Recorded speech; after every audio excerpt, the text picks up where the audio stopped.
Israeli ভূখণ্ডে ইরানি ক্ষেপণাস্ত্র হামলার পর থেকে মধ্যপ্রাচ্য জুড়ে গুঞ্জন এবার ইরানের পরমাণু কেন্দ্রগুলোতে হামলা চালাতে পারে তেল আবিব। তবে মার্কিন প্রেসিডেন্ট জো বাইডেন জানিয়ে দিয়েছেন এ ধরনের পরিকল্পনায় সমর্থন নেই তার। এরই মধ্যে পরমাণু স্থাপনায় হামলা হলে হিতে বিপরীত হতে পারে বলে সতর্ক করেছেন বিশ্লেষকরা।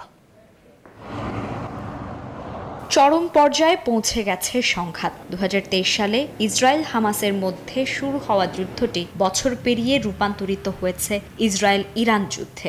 মঙ্গলবার ইরানের প্রায় 200 মিসাইল হামলার জবাবে ইসরায়েলি প্রধানমন্ত্রী হুঁশিয়ারি দিয়েছিলেন ইরানকে চোকাতে হবে এর মূল্য।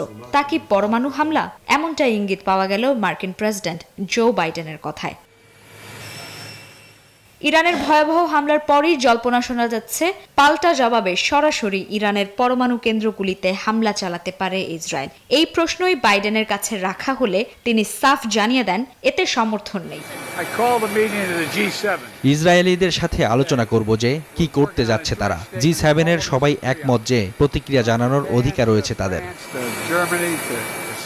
তবে এই আহ্বান তেল আবিব সাড়া দেবে কিনা তাতেও নিশ্চয়তা নেই। ইরানের সঙ্গে সৃষ্টি হওয়া সংকট কূটনৈতিকভাবে সমাধান হওয়াটা ইসরায়েলের পছন্দ হবে না বলেই ধারণা অনেকের। ইরানের পারমাণবিক স্থাপনায় হামলা চালালে হিতে বিপরীত হতে পারে বলে আগেই সতর্ক করেছেন বিশ্লেষকরা। তেহরানের পারমাণবিক স্থাপনার বিরুদ্ধে হামলা চালানোর বিষয়টি আলোচনার টেবিলে আসাই উচিত নয়। এতে আরো বৃহৎ আকারে আঞ্চলিক সংঘাত ছড়িয়ে পড়ার সম্ভাবনা তৈরি হবে।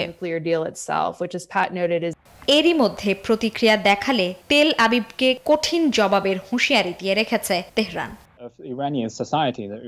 Desk report, news 24।